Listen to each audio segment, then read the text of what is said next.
We are crew, not passengers. We are Crew. We are crew, not passengers. Crew supports academic success for me and for my crewmates. Our crew leader is always there for us. Like, she's the best. I love her. The only person you should try to be better than is the person you were yesterday.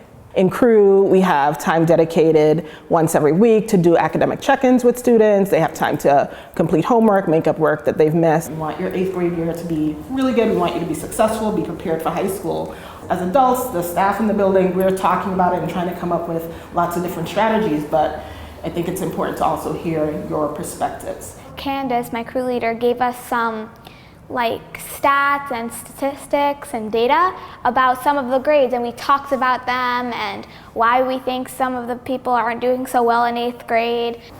This is how people are doing. This is the percent of kids who've passed. So just take a minute to look at the numbers and think about what it means. What is this saying? What do you notice? It's just kind of shocking to see how many people are passing versus failing. And I noticed that the math is 8th grade's lowest subject. I pointed out to my crew that if anyone needed help in math, I would help them because math is my favorite and my best subject.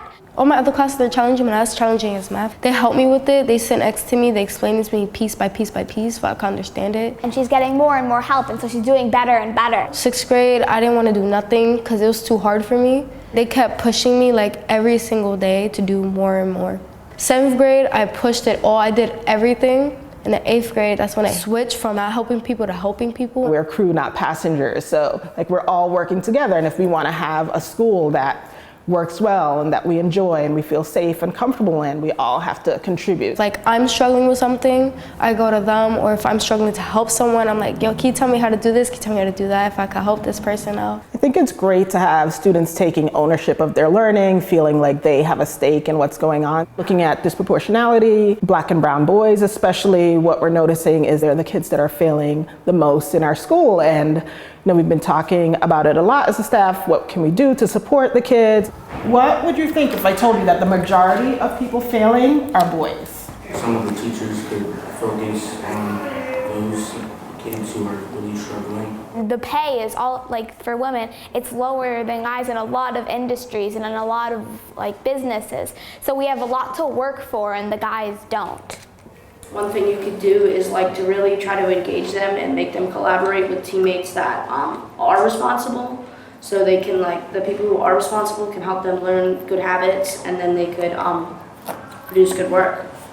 At times we forget what the kids are going through, even though we've been through it. So you can always improve, and you always want to be better than who you used to be or who you were yesterday. If the kids that are not doing so well ask for help, to the right person, they'll get help and they'll do better. We see them as wanting to try hard, and we're always going to be there for them. And so I think talking about it in a crew shows them that we're all trying to help. It's really important, I think, that we talk to the students and hear what they have to say, because we want them to do better, and I want them to have that ownership in their success.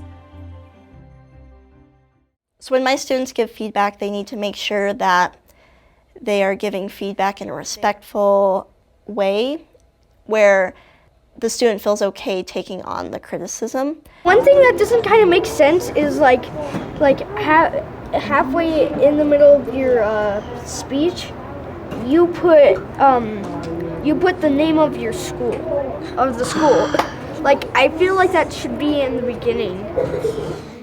Sometimes people take it as oh, thank you very much. And some people think that they take it as something of them being rude, which we never take that like that in this classroom like that, because we know that we are crew and we're family. Where's your transition sentence? Maybe space these out a little more. If you're not telling lies to someone, you have their full trust in you, which is important. Right here, it looks like you didn't erase your lines. I also like how you did the coloring on the back and the the fading of the sun. So do you think I could like do anything with this? Like change anything or?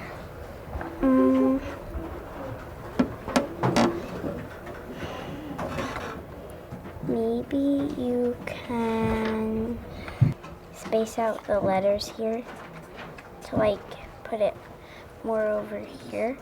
We do a lot of work around making sure that we trust each other so that we're able to give that feedback and know that we can move forward from what they said and change that and just make our work better, because the only reason we do it is to make our work as good as we possibly can. I think it's getting to know a child, getting to know how they learn best and meeting them where they are and then pushing them towards their potential. And you can do that academically, but the social piece, once you get that, you can really push a student to the next level. So I think about students in my crew who struggled a little bit academically. Part of that were issues kind of connecting socially. And so when you sit down with your crew and you have that check-in, how was your weekend? What's going on? What classes are you struggling with? You're able to dig deeper in a personal way, and then you can advocate for the student. Crew allows that to happen.